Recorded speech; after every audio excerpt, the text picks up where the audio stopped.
Salah. Day. Day. Kalau nak cari suami, saya nak cari suami tu dia lagi garing daripada saya. Dia kena lagi garau suara daripada saya. Baru kena. Akak mungkin atau komander. Mungkin Zan, saya abang nak makan, Zan. tuan jumpa makan tuan.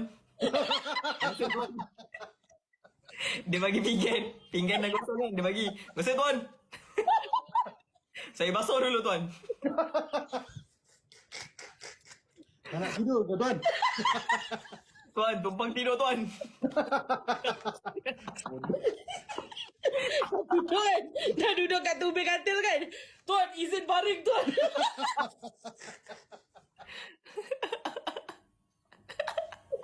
Izin baring tuan. Terima kasih tuan. Kau dah pusing kan? Kau kan gerak-gerak. Ke kanan, pusing.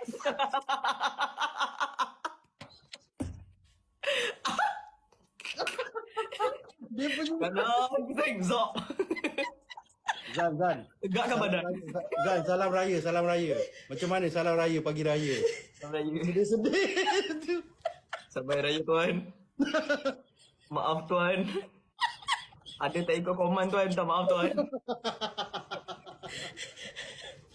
Aku tak Tak boleh. kalau tidur tu macam mana? Kanan, pusing.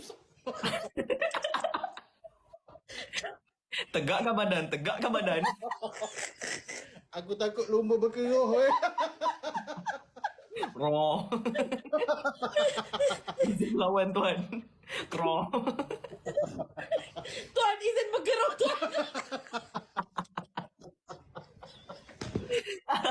Aduh ya.